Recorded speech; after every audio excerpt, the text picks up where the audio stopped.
So I've got my picture, and you may have your picture on your phone, and that's fine. Um, and I've got my paper. My paper is 11 by 14, and my photograph is 8.5 by 11. So I've got to take this information and scale it up. If I took this soap bar at this size and put it right on here at the same size, what I'm going to end up with is I'm going to end up with an 8.5 by 11 drawing on an 11 by 14 paper. And I don't want that. I want to scale this up so that it fits my paper.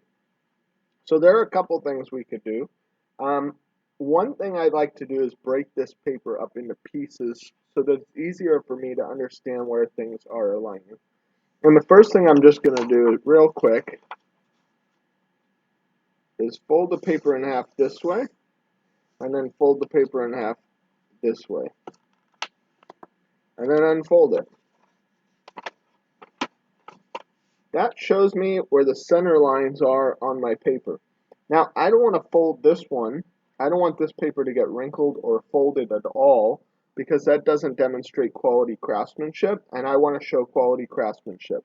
I want you guys to turn in your absolute best work when you do this. I don't want your work to look like it is disheveled or messed up at all. I want it to look nice.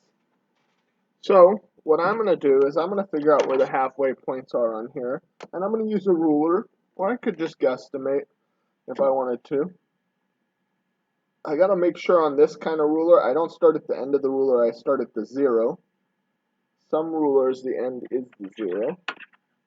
So it's not exactly 11, I notice this, and that's normal because just like when they cut wood and there's an allowance for the cut, paper is the same way. So it's actually um, looks like 10 and 15 sixteenths, which is a lot. So what I'm going to do is I'm just going to go to 5.5, because that's half of 11, and then I'm going to just make a mark halfway. And I can't just make one mark, because if I do and I draw from here, who knows if I'm perfectly aligned. So then I'm going to make another mark, and I'm going to use that to get my center line. I do not want these marks to be too dark, because these marks should not be part of my final work. So I just want to keep them nice and light so nobody sees them. Now, it's hard for you to see them, so I'm going to make them dark this time just because I'm demoing on a video. But for you, don't make them dark.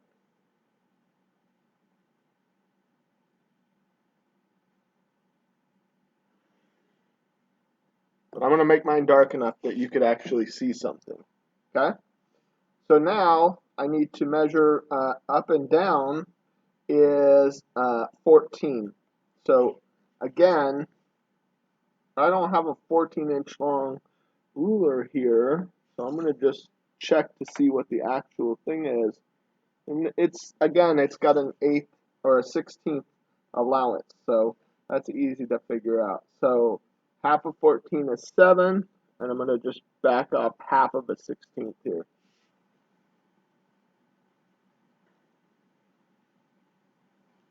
Which is the space between the marks. Remember, I need 2 marks as a reference, so I can make it square. So this is pretty good. I've got something I can work with, I can build on. I can't pick up a ruler, but so then I want to start thinking, how are things fitting within these squares? You know, what percentages of these squares are being represented? Like this one, I could cut it in half again. In fact, I'm going to do that, but just eyeballing it this time. And that's where like the backdrop sheet is, and then the table is. And the table is going to come across to, this is about a third, probably, maybe a little less than a third. The table is actually coming back from over here. It's like actually, you know, it's not, it's also, it's a little less than a third there. It's more like a quarter. Maybe I didn't go far enough. When I look at it, I need to make sure I'm thinking about it proportionally, not thinking about it in terms of the actual space, but in terms of the proportional space. Again, I've got to scale it up if I'm going to match this picture, but on a bigger paper. Okay. So then, if I was to take this halfway mark that I made, and notice how it drops down a little bit of an angle there, halfway again, that means a quarter of this whole box is where the ketchup line is. And again, if I was to go like this, I could think a little less than a third here is where the corner of the ketchup goes. And I'm going to look at this triangle that's created here. And thinking about the halfway mark here, it's going to kind of come through.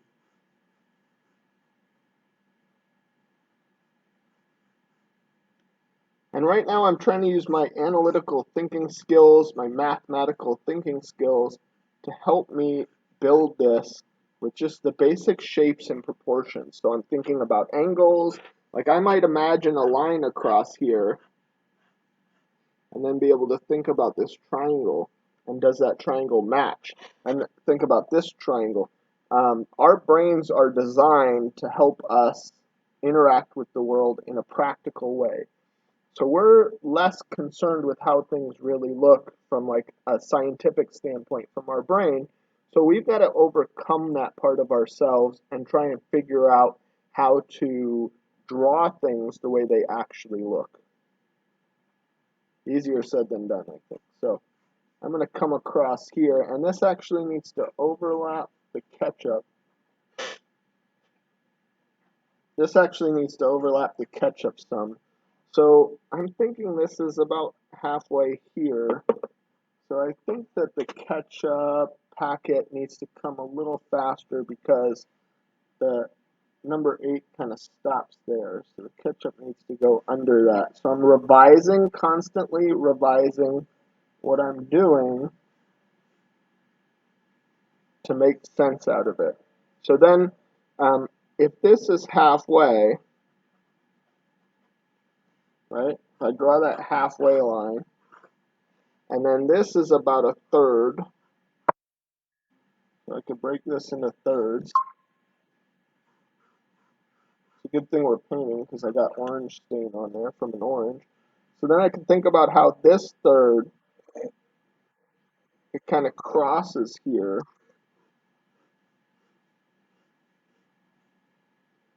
And get that 8 going. And then it crosses again over here. This line's mostly vertical.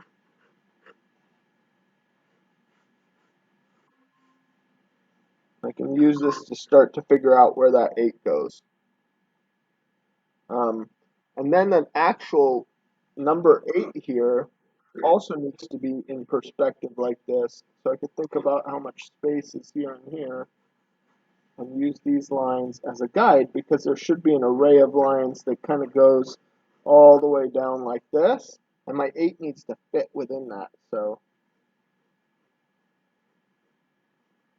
it needs to be centered in perspective on that shape. So again, I'm really thinking analytically about this,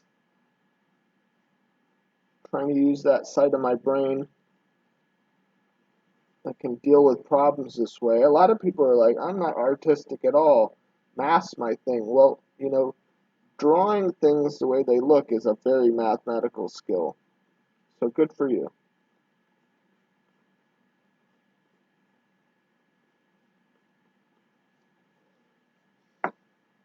Okay.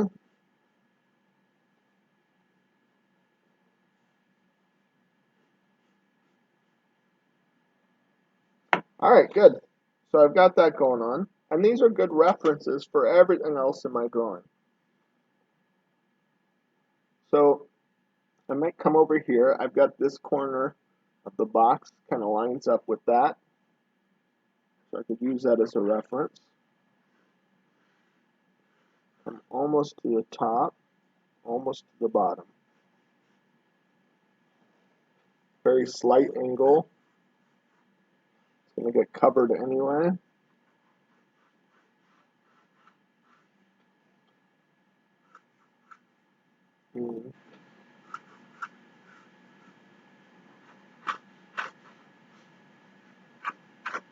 Okay, so I want to check this proportion and see if I got it right. So I'm going to measure this.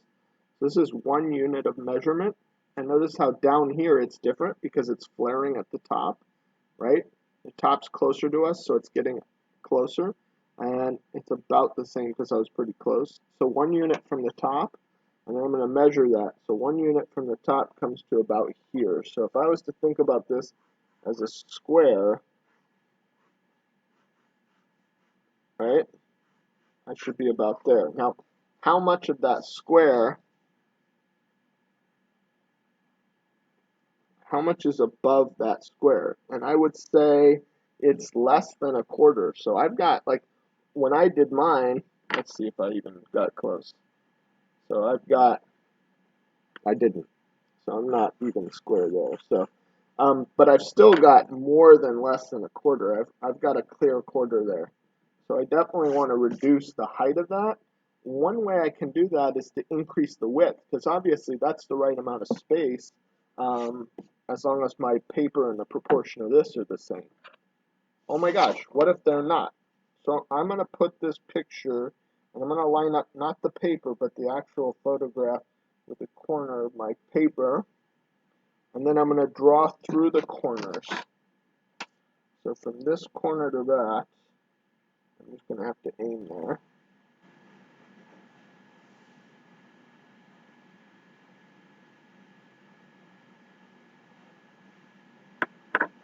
So actually, I need to cut off the side of this to get the correct proportion. So the height's not wrong, it's just the width is a little bit off. So I'm going to kind of just work with it how it is, that's fine. But I do need to make this a little bit wider.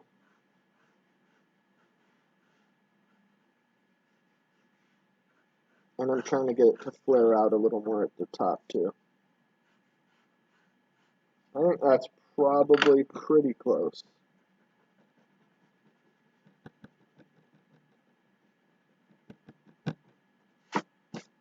I'm not getting hung up on the details because I'm going to paint over this, so that would be silly. Okay? Um, Hopefully you can see this okay. I'll start drawing darker. Then I'm going to think about this angle here, and it's close to a 45-degree angle, but it's not. So I'm going to think about how this might start about here, and it might be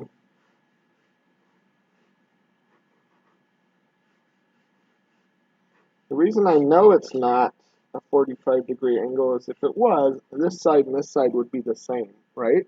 So I'm thinking about that negative space, the space around the whistle, not the whistle itself.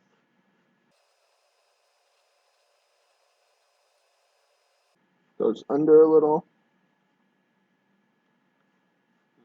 It might be a little bit off because of the paper, and I'm going to just live with that.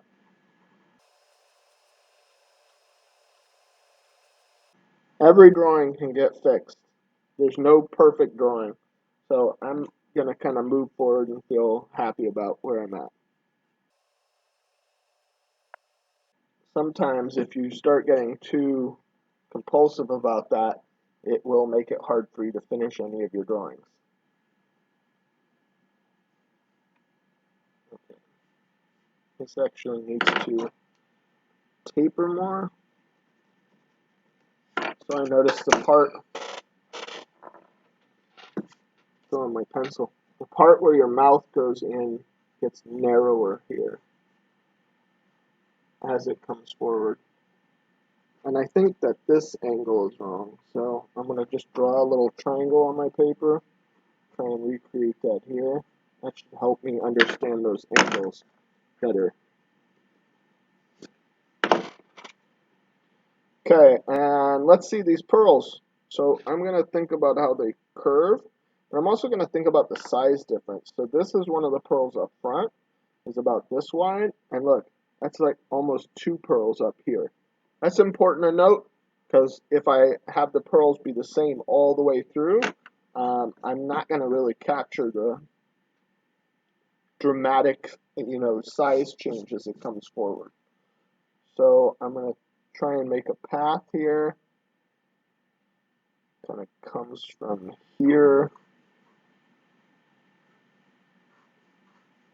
to the quarter mark, back almost to the edge, up here, almost to the 8th, almost to this edge, and back down the front. Okay, so I'm going to get the biggest one, and I'm going to compare it to the 8th, so, and to the box and some of the other things. So it needs to be pretty big. That's pretty close to how it is.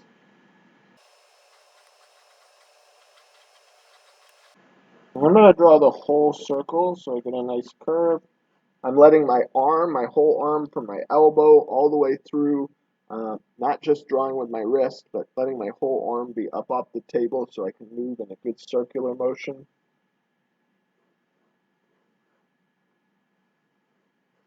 And if these aren't exactly correct, I'm not going to beat myself up over it too much.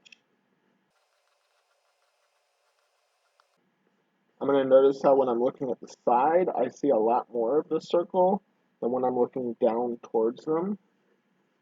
In fact, right here, I'm looking so at the side, there's no overlap at all. And that's working pretty good because when I look at how that lines up, it lines up pretty much how I want it to. Hopefully it stays that way.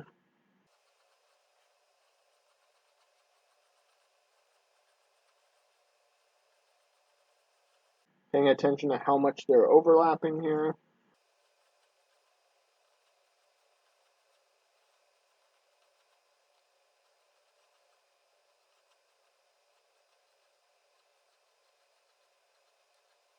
Okay, and I'm not going to get too hard on the details, but I definitely want to have some detail in the box and some detail in the ketchup to help me with the proportions. And I kind of want to get this bulging ketchup vibe, so I'm going to curve that a little bit.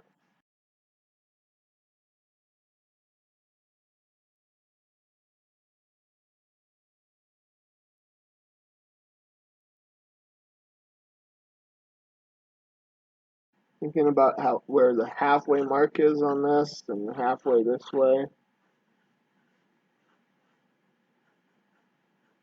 Generalized shapes. Not worried too much about the fine detail.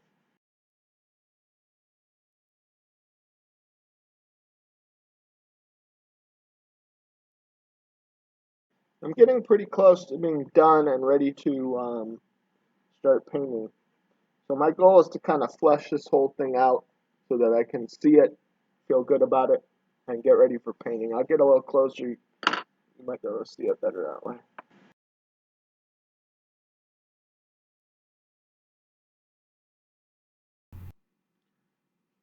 So here I'm going to go clean the drawing up with an eraser and kind of fine tune it a little bit. This is all sped up to 600% speed. You guys can go work on your drawing if you want. And if you want to come back here and check out how it ended, you can if you want. All right, thanks a lot.